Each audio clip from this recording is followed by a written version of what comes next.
Bom dia, esse é o Caminhos do Espiritismo. E nós estamos aqui, mais uma vez, para conversar sobre o Livro dos Médiuns. Antes eu vou pedindo que nós façamos aquele momento de harmonização, cada um com aquilo que acredita. No meu caso, eu acredito em Deus. Então, que nós nos harmonizemos, nós peçamos pela nossa autoeducação, pela nossa transformação individual e coletiva, principalmente nesse momento que nós estamos vivendo. Hoje nós estamos aqui de volta com a Suzy Leão, vocês já conhecem, do Sejus, e nós estamos indo para a parte final do Livro dos Médiuns. Então, o capítulo que nós vamos estudar hoje, ele se chama Das Reuniões e das Sociedades Espíritas. E eu vou dar a palavra para a Suzy, porque eu acho essencial a gente conversar sobre isso, sobre a ótica progressista. Bom dia, Suzy. Bom dia, Carla. Bom dia a todos e todas que nos escutam. O tema de hoje, Carla, como todos os assuntos do Livro dos Médiuns, é bem didático, é bem explicativo. Kardec traça, nesse capítulo 29, ele traça algumas normas, algumas dicas, algumas boas orientações para quem está querendo montar um grupo espírita. E é bem interessante, porque ele nem fala em centros espíritas ou casas espíritas, ele fala em grupos espíritas, ou associações de pessoas, né? Então, lembrando que nós estamos falando da narrativa do século XIX, então o espiritismo estava engatinhando, estava começando. Todos os grupos espíritas eram em casa, nas casas das pessoas, né? Existia a Sociedade de Estudos Espíritas, que era uma associação já também com todas as características de uma associação dirigida por Kardec, né? Mas onde também eles faziam seus trabalhos mediúnicos, suas reuniões mediúnicas, grupos de estudos, mas não existia esse formato que existe no Brasil da casa espírita, né? Com os trabalhadores, com um prédio, com o local e com as datas certas para os trabalhos, com vários trabalhos, né? Então, uma das coisas que ele lembra, eu vou assim tentar ser bem resumida, e depois a gente abre e a gente vai discutindo alguns pontos. Uma das coisas que ele lembra é que as reuniões espíritas, elas podem ser de 3 aspectos. O aspecto frívolo, que é aquela só da brincadeira, né, das pessoas que se reúnem para brincar. Vamos perguntar, vamos evocar um espírito, vamos fazer pergunta, se eu vou arranjar um namorado, se eu vou arranjar um emprego melhor, aquelas coisas bem assim do cotidiano da nossa vida mesmo, uma coisa mais banal, né? Não que as coisas da nossa vida não sejam importantes, mas evocar espírito, para isso... Se vai ganhar dinheiro, não precisa. Né? Evocar espírito para isso... Não dá, né? Kardec catagola... só um pouquinho. Gente, enquanto a Suzy toma água, deixa eu falar para você. Em primeira mão, depois a Suzy vai explicar, mas nós estamos voltando a esse conceito de mediúnicas. Eu estou fazendo uma experiência que em breve eu espero poder divulgar, nesse conceito de Kardec, dentro das casas e fazendo todo um trabalho espiritual, e está dando certo. E em breve a gente volta com novidades pelo Sejus, junto com alguns alunos também da Pampédia, né, Suzy? Vou te voltar a palavra. Que bonito isso, que legal. Eu já participei de vários momentos assim, e eu acho que indo dentro dessas normas básicas que Kardec traça, não tem erro, Carla. Não tem como dar errado, entende? Então ele diz, né, que elas podem ser frívolas, que elas podem ser experimentais, que seriam aquelas apenas mediúnicas mesmo, e que elas podem ser instrutivas, que são as reuniões de estudo. Então, dentro desses 3 tipos, nós vamos deixar as frívolas de lado, porque isso não nos interessa, né? E vamos ficar com as experimentais, que é o termo que ele utiliza, e com as instrutivas. Experimentais são as mediúnicas, e instrutivas são as de estudo. Ele diz o seguinte, que existem algumas, eu vou tentar encontrar aqui as palavras de Kardec, que existem algumas coisas básicas, algumas coisas fundamentais, tá? Para uma reunião. Aqui, ele diz o seguinte: as reuniões de estudo são, além disso, de imensa utilidade para os médiuns de manifestações inteligentes, que são aqueles médiuns de psicografia, aqueles médiuns de clarividência, que precisam das reuniões de estudo para lapidar a sua mediunidade. Através do estudo, a mediunidade vai sendo trabalhada pelos grupos, pelo grupo espiritual que participa da reunião e pelos médiuns que estão ali. Então, quando uma pessoa monta, eu vou usar o teu exemplo, Carla. Vocês estão num grupo. Quantas pessoas são esse grupo? Peraí que eu não sou nada boa com o número. Mais ou menos, mais ou menos.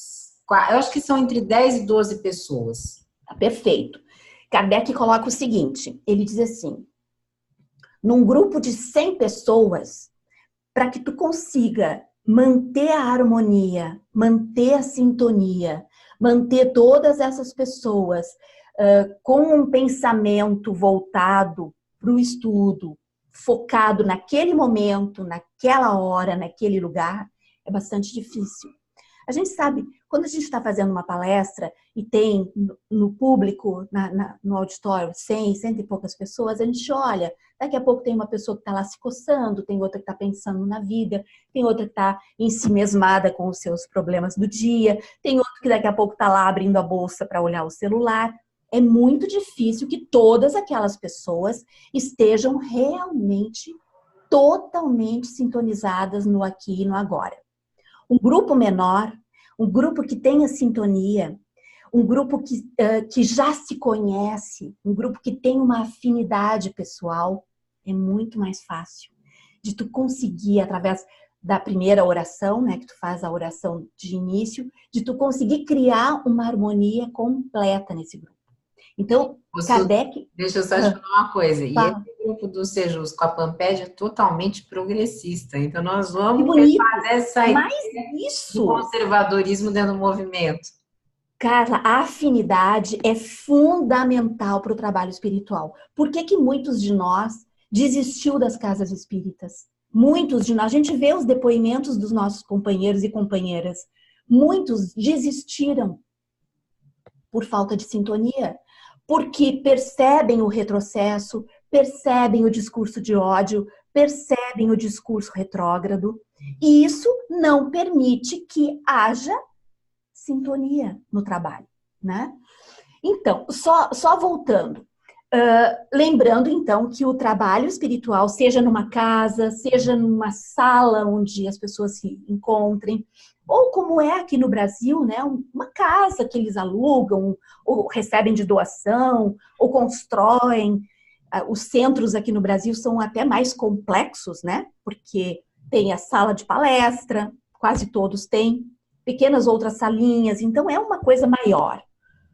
Mas Kardec diz que nós podemos e devemos começar pelo menor. Nós podemos e devemos começar por grupos pequenos, de no máximo 20 pessoas. Vocês estão com um número ótimo. Então, E está criando uma sintonia. Você mencionou das pessoas terem que educar a sua mediunidade. Nós temos um caso, não vou expor a pessoa, mas que a pessoa passava mal, caía na rua, desmaiava. Desde que começou esse grupo nosso, isso cessou. Olha que bonito. Ela começou a trabalhar a mediunidade, se instruir, e aí passou. E nas casas tradicionais, essa pessoa era colocada para começar do básico. Então, a mediunidade aflorada nunca chegava no curso que ia desenvolver aquilo, porque ninguém queria mexer daquela forma, tem que seguir toda uma hierarquia de não sei quantos séculos de curso, e a pessoa continuava tendo problemas, né, na rua. Desmaiar na rua é um problema, por conta desta mediunidade não trabalhada. Não, é um problema grave que pode desencadear, muitas vezes, uma perturbação até emocional e psíquica. Sim. Então, um dos pontos que ele frisa é esse. Começar com grupos pequenos. Aí, coisas muito básicas, né? Ter um dia específico. Não aquela coisa de, Carla, a gente se reúne quando dá. Não. Entende? É. Então, isso não funciona. Nos trabalhos espirituais, não funciona. Por quê? Porque quando nós nos reunimos, o grupo espiritual que vai se juntar a nós se reúne também. Então, nós precisamos respeitar o trabalho dos desencarnados que vão estar disponíveis para aquele nosso encontro e tentar ser o mais correto possível. Lógico, nenhum fanatismo de ai, meu Deus, atrasou 2 minutos, vai dar problema. Não, não é isso. Mas tentar marcar um dia por semana ou um dia de 15 em 15 dias, enfim, quando achar que é possível, né? E ser rigorosamente pontual nisso, nessa escolha do dia e do horário. Sim. Bem, olha que bonita essa frase que tem aqui. Uma reunião, falando das reuniões, ele não usa mesmo o número, ele não usa o termo de centro espírita, o casa espírita, né? Ele usa o termo de reunião espiritual. Uma reunião é um ser coletivo. A reunião é um ser coletivo. Olha que coisa bonita isso. Por quê? Não estão apenas ali os encarnados. Estão ali os desencarnados que vão ajudar. Alguns vão ser os mentores daquele trabalho. Outros vão estar aprendendo com vocês, né? Outros vão estar precisando de ajuda, vão estar ali para ser socorridos. E vocês, então, quanto mais sintonizados, quanto mais equilibrados e se conhecendo vocês estiverem, mais esse corpo, esse ser coletivo vai funcionar. Afinidade. Afinidade. Sintonia, afinidade. Respeito. Daí derivam todas as outras coisas que vão acontecer. O respeito, o aprendizado mútuo,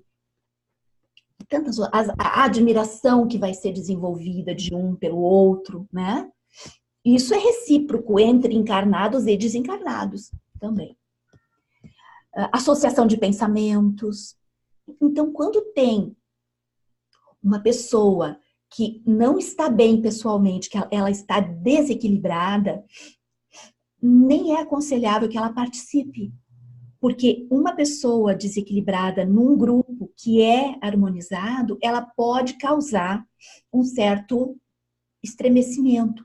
Então, para preservar, digamos assim, a harmonia do grupo e para preservar a pessoa também, né, é melhor então que ela não participe, que ela receba irradiação, que ela receba os pensamentos, que ela receba tratamento, sem estar ali. Porque muitas vezes o desequilíbrio de um põe todo o trabalho ali do grupo, ainda mais que vocês estão trabalhando com mediunidade, né? Sim. Se fosse um grupo de estudos, é mais tranquilo.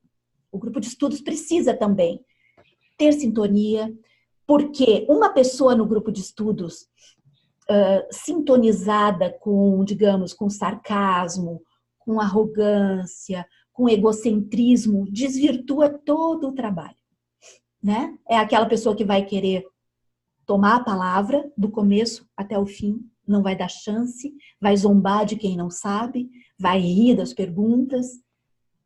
Isso é destrutivo. Tem a questão dos fluidos também, né? Porque a pessoa passa a emanar fluidos diferentes daquele grupo, e aí isso na sintonia acaba... É que nem imã, né? Você tem um polo positivo e um polo negativo. Se você tem as pessoas emanando diferente, né? Ou atrai ou repele. Então... Eu tenho uma amiga que diz que dependendo do que acontece, uma pessoa às vezes entra tão carregada que ela tem que pegar uma... Eu morro de rir. Ela fala brincando, né? Ela diz que ela tem que pegar uma tesoura e cortar o ambiente, assim, tirar o miasma com uma tesoura, de tão pesado que fica. Não, é verdade. Tem pessoas que... Esses quadros mentais que a sua amiga usa, no caso a tesoura, mas que a gente pode usar vários outros quadros, né? No fundo... Eles podem ser plasmados mesmo, né? Para limpar, para reconstruir, para harmonizar. Não tem uma dinâmica, mas eles acontecem. Foi uma figura que ela utilizou, mas que ficou bem clara. Bom, então ele cita de novo: associação de pensamentos, para transformar a força numa única força, a vibração em uníssono, a concentração, o silêncio. Então, são certas coisas características que exige uma determinada, um determinado cuidado, né? Isso não é dogma nenhum. Isso são coisas técnicas para facilitar o processo todo, né? Então, a gente estar num lugar, num local, longe do excesso de barulho, ajuda muito. Com uma iluminação adequada, né? Nem muito escuro para não causar assim, e nem aquela claridade horrorosa. Uma luz agradável, todo mundo bem sentadinho, confortável, que possa relaxar, né? Enfim, água, que é o nosso instrumento, né, de fluidificação, é a água. Não precisa de mais nada. É isso, basicamente é isso. E aí, se quiserem estar sentados, um grupo de estudo, se quiser estar sentados em volta de uma mesa, eu acho que é bem adequado. Um grupo mediúnico também é bem adequado, que tenha uma mesa por perto, já que alguns são psicógrafos, né, e podem exercer ali a psicografia. Mas, enfim, se o ambiente não dispõe disso, a gente usa a criatividade, a gente fica sentado em círculo, pega uma revista e bota no colo para poder escrever em cima, enfim. A gente convencionou, como é uma casa, né, onde a gente convencionou o seguinte: a gente senta pela sala, que é ampla, até para dar mobilidade para aqueles que vão conversar com os espíritos e tudo mais, e a pessoa que precisar psicografar tem um caderno, que é mais com capa dura para a pessoa poder bota no colo, ou ela vai até a mesa, porque também não tem nenhum problema da pessoa se levantar e até porque se convenciona muito em centros tradicionais. Muita rigidez. É que a roupa tem que ser não sei que cor, tem que ter luz azul e verde, aí a pessoa só pode psicografar num determinado horário. Não, é livre, os espíritos estão lá, eles comandam. Se você sente a necessidade de psicografar, né, Suzy? São eles que comandam. Claro que sim. Psicografe, né? Não tem essa rigidez. É uma coisa natural, né? Quanto mais natural, melhor é a reunião mediúnica. O negócio aqui tá vivo. Claro que sim. A questão é a gente tentar encontrar um pouco de, digamos assim, um pouco de conforto pessoal, assim, para que tu possa realmente sentar, respirar e dizer: agora eu estou aqui 100%. Eu estou nesse ambiente e aqui eu vou relaxar, eu vou me concentrar, eu vou entrar na atmosfera desse grupo. Esse é o caminho, né? Se o lugar é apertadinho, é amplo, se é uma casa simples, se é uma casa mais sofisticada, se tem mesas, tem cadeira, não importa. O importante é que todos estejam se sentindo bem. Daqui a pouco vocês podem estar sentados no chão, né? Eu já participei de um grupo onde nós nos sentávamos em almofadas no chão e a coisa fluía, entende? Então, é por aí. A questão toda é a gente tentar evitar cair em dogmas, mas tentar seguir um certo padrão de harmonia. É a única coisa, harmonia. Harmonia de sentimentos, principalmente, né? De pensamentos, harmonia de sentimentos e pensamentos. Isso é o fundamental numa reunião mediúnica. As pessoas estarem voltadas para aquele momento, para ajudar e serem ajudadas, porque não é hierárquica a coisa. A gente vê no modelo conservador uma hierarquia, né? Tem um termo que eu não gosto, inclusive, que é usado, que é vou doutrinar. Não, você não vai doutrinar, você vai dialogar, você vai conversar com outro espírito, até porque ele pode ser superior a você que vir te ensinar. Então, né? Então é essa questão de saber que é uma coisa horizontal e não vertical. Exatamente. Cada vez mais, né, Carla? Cada vez mais. Horizontal no sentido encarnados e desencarnados, no sentido encarnados e encarnados, porque muitos grupos acabam sendo dissolvidos por causa do ego. Muitos grupos acabam se perdendo no meio do caminho, porque algumas pessoas se adonam do grupo, né?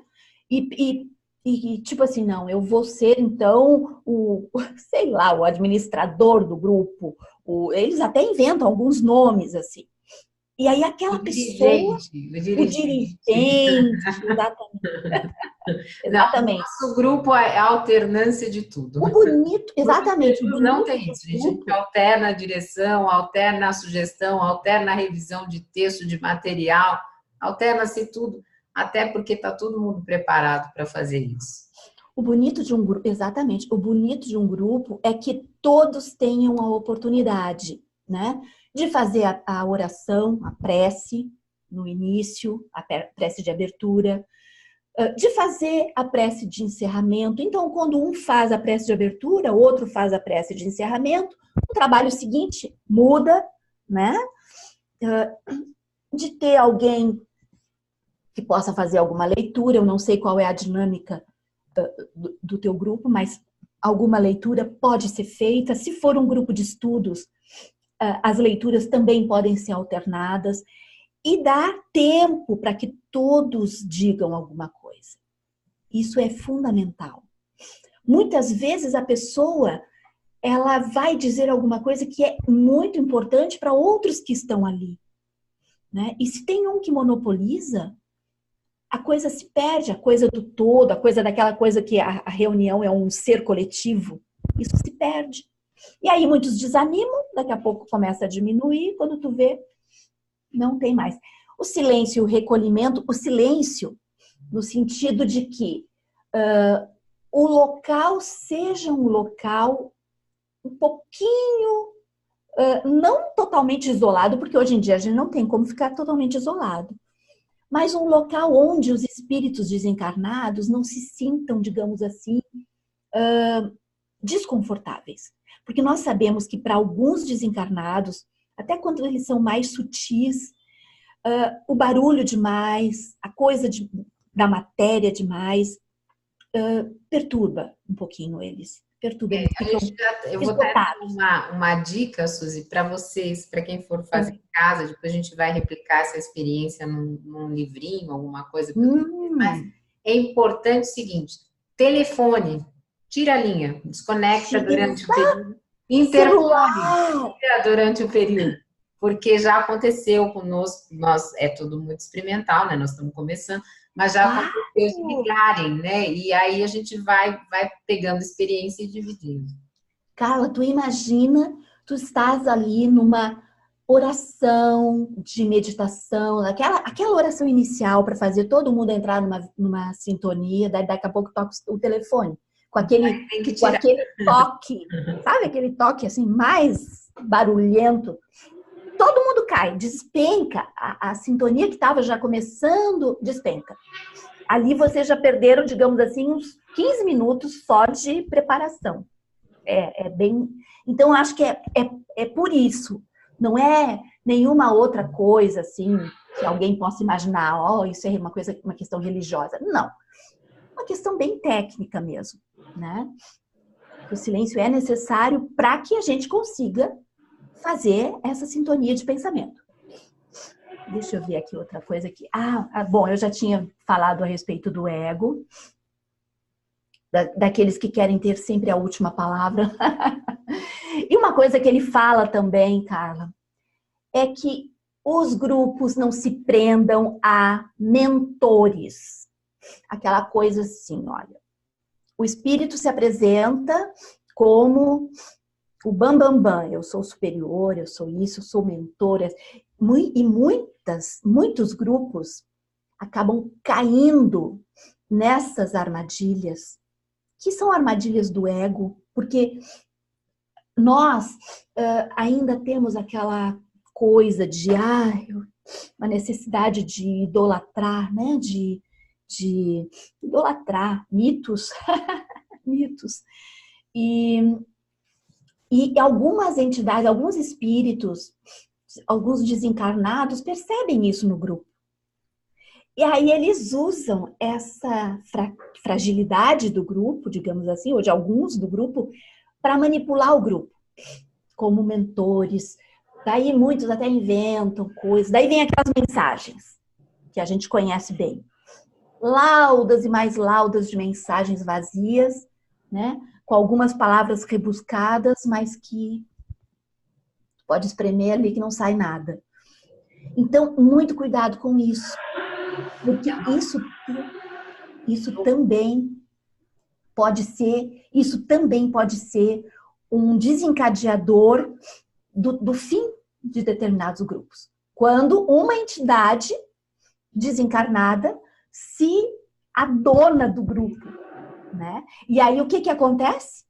Fascinação, obsessão, esse espírito acaba fascinando, obsediando os membros do grupo, que não dão um passo sem pedir permissão para a entidade. Ou que não analisam friamente aquela coisa que veio, aquela mensagem que veio. Então, uma sugestão que ele dá, que eu acho bárbara, e que eu acho que eu preciso assoar meu nariz, Carla. Bota lá a sua nariz, eu vou falando que a sua está resfriada, eu vou segurando aqui. Existe uma necessidade, né, nossa, principalmente da classe média, eu estou lendo um livro do Eric Fromm, que é O Medo à Liberdade, de distinção. E quando a gente vai para uma reunião mediúnica, a gente leva essa necessidade, não só no contexto emocional, mas muitas vezes espiritual. Então, é muito bonito a gente acreditar que a gente recebeu uma mensagem de Jesus, né? Podemos receber, mas tem que ser criteriosamente analisada antes da gente achar que nós somos os preferidos, os prediletos. Até se recebermos uma mensagem desse nível, isso não nos faz melhores que os outros. E é por isso que muitos grupos mediúnicos caem, porque eles passam a acreditar que ali está um mundo muito melhor do que o outro grupo. E aí começa uma competição intergrupal, que também alguns psicólogos sociais estudam. E essa competição acaba trazendo problemas de obsessão e tantos outros problemas que a gente conhece, fora as questões psicológicas. Né? Sim, sim. E daí cada vez mais o grupo tenta aparecer, por exemplo. Agora com a internet é uma vitrine, né? Nós sabemos, é uma vitrine, mexe muito com o ego das pessoas, a coisa de estar exposto. Então, alguns grupos botam na internet e botam lá embaixo mensagem do grupo tal. Daí o outro grupo pensa, não, nós não vamos ficar para trás. Nós vamos... É a competição. Eles botam uma mais assim, cabeluda ainda, né? Mensagem do grupo tal. E assim, a gente vai vendo as coisas mais patéticas, mais horripilantes acontecendo com essas mensagens circulando, né? Então, realmente, o ego, resumo de tudo isso, é que o ego humano precisa ser domado, precisa ser freado nessa questão. É uma questão de narcisismo, né? De personalidade narcisista. Sim. E aí acaba impelindo as pessoas a tomarem decisões que não são de cunho espiritual. Porque se a gente está se comunicando com o plano espiritual, é para nossa melhoria, para nossa evolução. Exatamente. Não é para ninguém todas essas. Nós nem temos santos no espiritismo, então não é para isso. É uma pretensão muito grande achar, eu vou agora...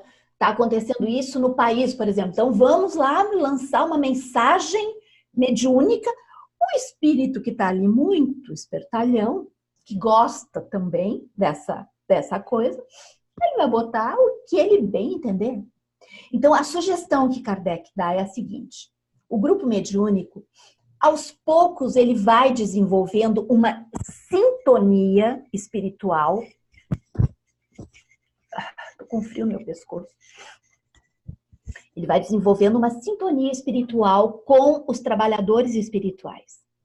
E aos poucos, os que estão ali junto com eles, aos poucos, todos do grupo vão perceber qual é o trabalhador espiritual que se sintoniza com o grupo.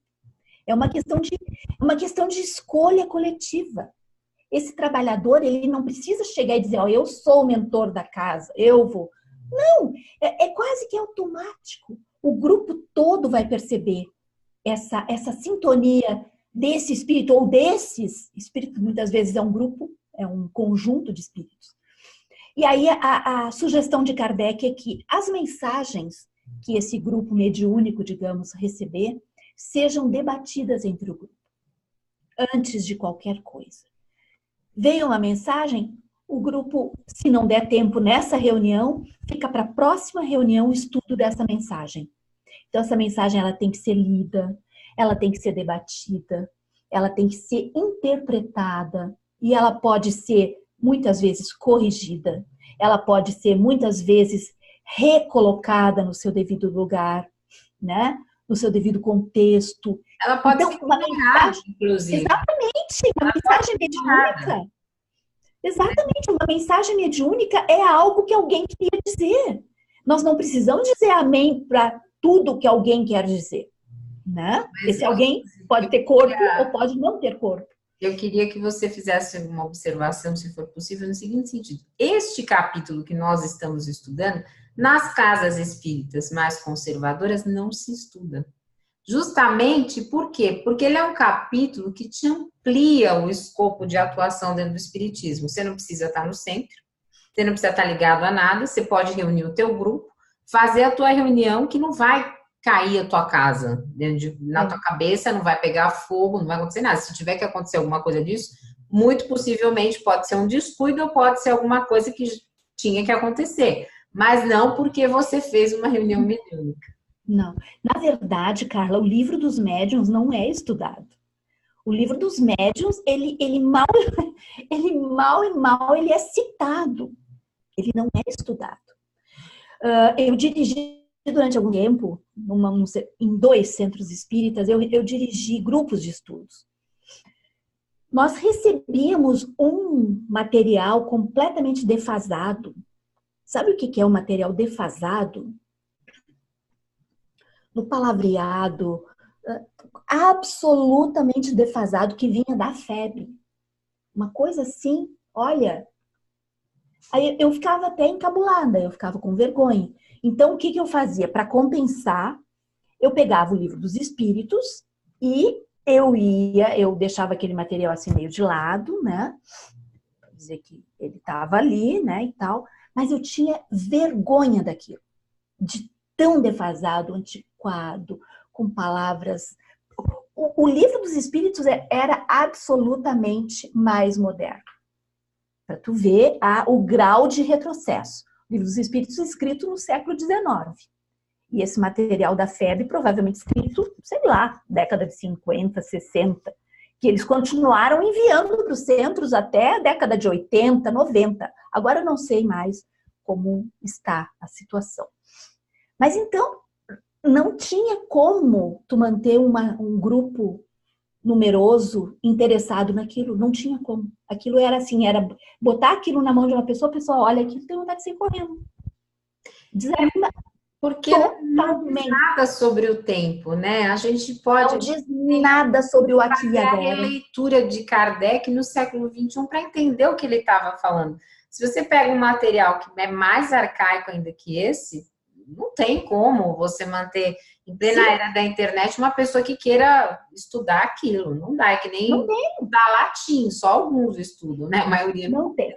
Aí para resolver a situação, porque tinham muitos adolescentes no meu grupo, jovens, eu criei um grupo de teatro, onde nós estudávamos o livro dos espíritos para escrevermos coletivamente uma peça.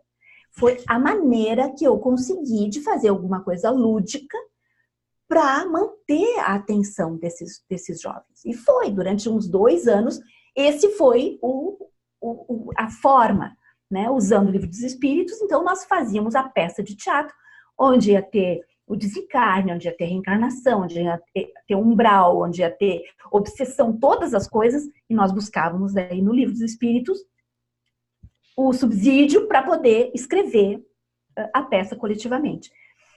E isso realmente, depois quando eu até durante um tempo trouxe o grupo para minha casa, durante alguns meses que eu estava impossibilitada de ir ao centro, e nós fizemos então realmente não tem problema nenhum de tu fazer na tua casa um grupo de estudos, um grupo de absolutamente nenhum problema. Faz a abertura, com uma prece de abertura, de harmonização, no final faz o encerramento, com cada um indo para o seu lugar, cada um agradecendo a experiência, e é isso. É isso. O grupo desencarnado se encarrega de fazer a limpeza do ambiente, né? E que querem que a gente acredite que a gente precisa das instituições, né? Claro, Carla, por quê? E aqui ele até coloca, o Kardec coloca, que uma estrutura maior, ela acaba exigindo uma...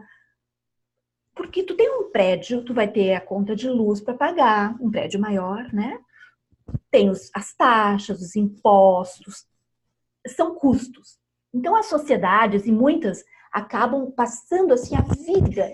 Aqui, pelo menos, é muito tradicional isso. Faz meio frango, faz rifa, faz brechó, faz bazar, faz mil coisas porque precisam para manter o prédio, lógico.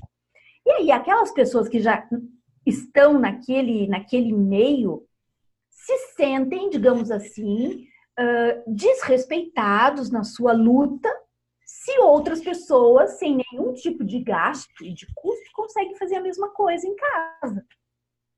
Não é? É mais ou menos isso. Então, isso ficou meio que, digamos assim, escrachado. Assim. O espírita tradicional, ele vai negar esse tipo de coisa, porque ele está tão ligado naquela estrutura que precisa de tanta coisa, precisa que eles se unam, e eles têm que vender livros, e eles têm que fazer isso, eles têm que fazer aquilo, eles estão tão imbuídos daquele movimento, de um movimento para eles material, né? Vamos pôr bem na esse movimento para manter não a casa. Eles estão tão imbuídos nesse movimento para manter a casa viva, que eles se sentem desrespeitados se um grupo de pessoas resolve abrir dentro de casa lá e não vai gastar nada, vai gastar o quê? Um pouco de água e só a sua própria energia, né? Então, se a gente olhar por esse prisma, a gente até consegue entender um pouquinho, só que a gente não pode cair nessa cilada, né? E eu espero que os próprios espíritas, esses mais tradicionais, um dia se libertem disso também. Eu também. Sabe? Se libertem disso, para que as paredes, digamos assim, caiam essas paredes e o número de trabalho se multiplique. Né? Porque isso já vem de tanto tempo, né? Lá no Sejus, no canal do Sejus, a gente está estudando o Espírito e o Tempo. O próprio Kardec, na Revista Espírita, no primeiro volume, acho que de 1858, ele coloca que essa comunicação com os espíritos, gente, vem lá de séculos e séculos e séculos atrás e está na Bíblia. E os filósofos falaram, como Platão. Então, assim, não estamos inventando nada, não é novidade isso. Isso já é muito antigo. Então, quando as pessoas começam a entender esses fenômenos, independente de serem espíritas, e começam a trabalhar com eles, a vida fica mais simples. Fica mais simples porque você entende o que está acontecendo. Então, não precisa ser espírita para estudar o livro dos médiuns. É só para você entender o que acontece. A própria pitonisa lá atrás era um fenômeno mediúnico, né? Então, assim, a gente vai descomplicando essas comunicações. E com isso as pessoas vivem seus dia a dia de forma melhor. É esse o objetivo. Com certeza. Então, assim, só para ficar bem claro, para um grupo de estudos, basta que as pessoas tenham essa sintonia, se reúnam e decidam o formato da reunião e podem optar por alguma obra, ou o Livro dos Espíritos, ou o Livro dos Médiuns, ou a Gênese. Existem 1000 obras e depois podem colocar outros livros de autores espíritas no estudo. O grupo de estudo seria basicamente isso. O grupo mediúnico, o grupo mediúnico precisa ter um médium, né? Não dá para fazer um trabalho mediúnico sem médium. Tipo assim, nós vamos então tentar para ver. Não é bem assim. Pelo menos um médium já que saiba que é médium, né? Mesmo que ele não seja muito prático, precisa ter, né? Então, um grupo mediúnico precisa ter um médium. Ele sempre sugere aqui, o Kardec sugere que alguém com um pouco de experiência faça parte do grupo. Eu acho que é uma coisa de bom senso, né, Carla? Prudente, né? No nosso caso, nós temos médiuns iniciantes, nós temos alguns que estão no nível intermediário, e temos algumas pessoas que estão, sei lá, 50, 40, tenho 48 anos, estou desde os 5, né? Então, assim, então tem essa experiência, porque quando você está desenvolvendo a mediunidade nos outros, tem hora que você precisa amparar. Sim. Então, essa pessoa que tem mais tempo, ela não vai se desesperar. Se você põe um monte de gente nova, né, Claro, talvez claro. tenha alguma Então, tendo. aflição. Exatamente. Então, não que um grupo de novatos não possa fazer, né? Lógico, podem. Bem orientado. Mas o bom senso, exatamente. É como, tipo assim, uma aulinha de alfabetização. Alguém que saiba ler e escrever precisa fazer parte da aulinha, porque senão fica difícil botar todo mundo lá autodidata, não tem como, né? Questão de bom senso. Não é nada assim dogma, não é dogmático, é só bom senso. Ele colocou aqui uma regrinha, não, itens que ele aconselha que façam parte de um encontro, de um trabalho mediúnico ou de estudos. Primeiro, a leitura das comunicações espíritas. Eu achei isso bem engraçado, até bem interessante. A leitura das comunicações espíritas recebida na sessão anterior para fazer a discussão, né? Os relatórios das coisas que aconteceram, das notícias que as pessoas receberam e tal, as narrativas de fatos interessantes, tipo aquele momento que as pessoas falam, né? E depois, então, o material do estudo, que podem ser os ditados, que podem ser uma leitura, que pode ser também feito ali a evocação. Então, isso já passou, aqui ele nem coloca a oração de abertura e a oração de encerramento. É só o meio da reunião, né? Então, basicamente, ele não cria nenhum tipo... depois ele até fala das rivalidades entre as sociedades espíritas. Já existia. Já existia. Imagina hoje. Hoje é impressionante.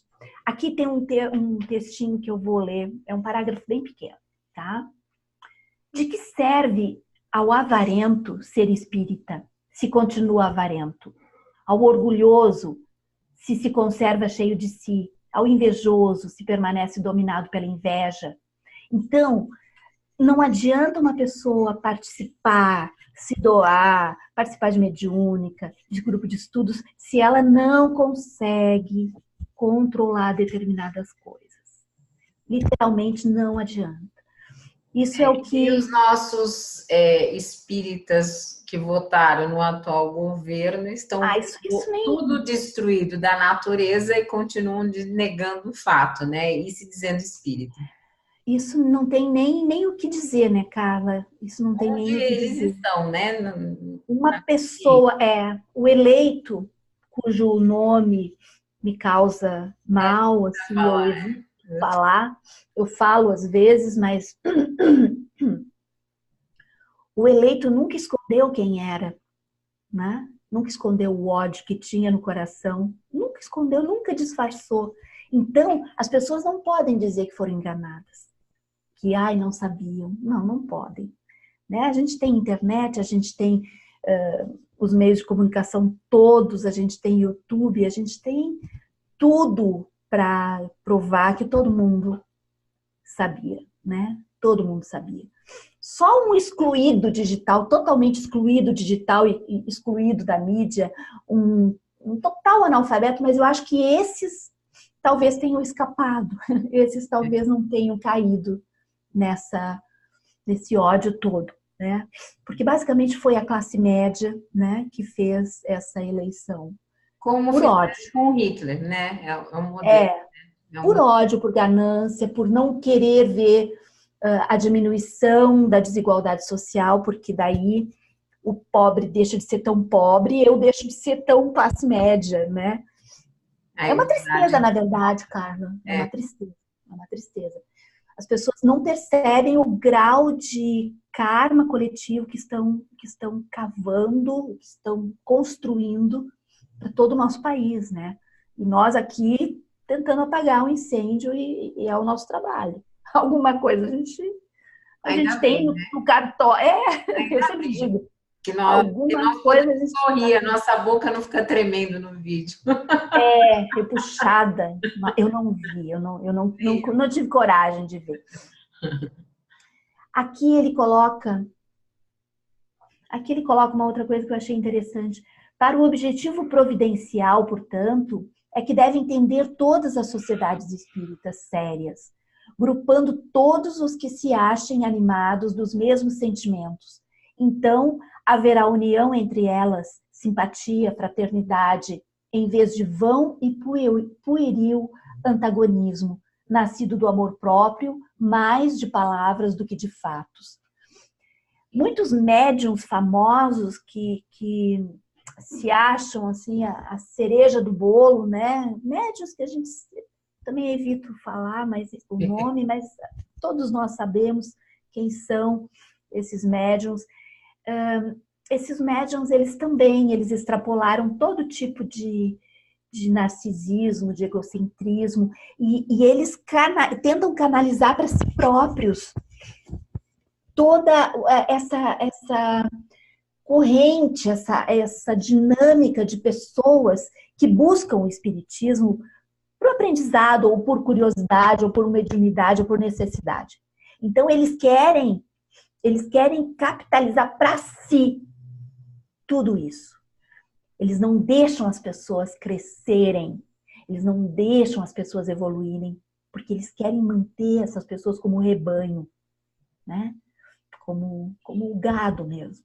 Você sabe que dentro de casas conservadoras é muito comum isso, né? Você vai até um certo patamar. Quando você começa a atingir destaque, sempre tem alguém que vai te tirando, né? Eles vão te tirando dos trabalhos, sim, vão te mudando, encostando em outro.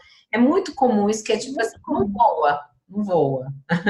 Fica aí com as suas asinhas quebradas, né? Fica aí que é aí que eu quero.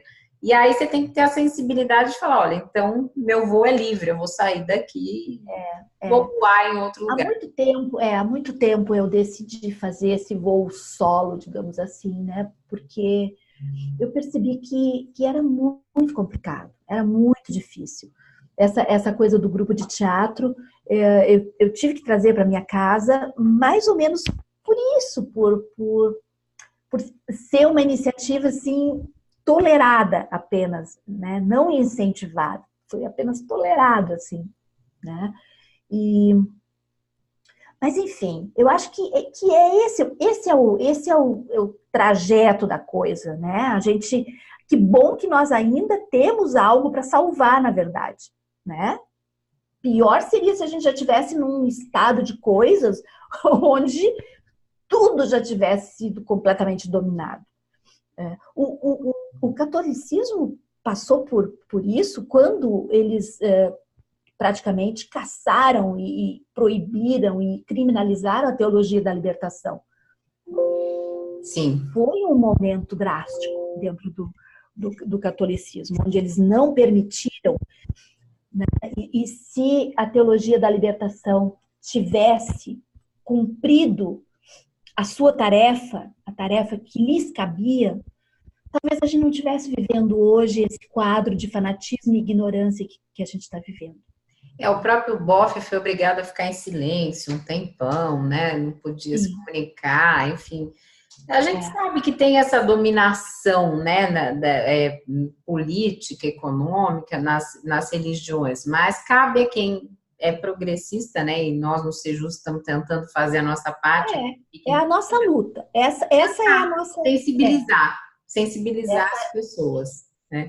Então, Suzy, eu vou pedir para a gente ir para as considerações finais, que acho que já... Ok. Bom, Carla, o que a gente pode ver desse capítulo, basicamente, é um incentivo para que as pessoas criem pequenos grupos, né? Resumidamente, eu vou fazer, então, um apanhado.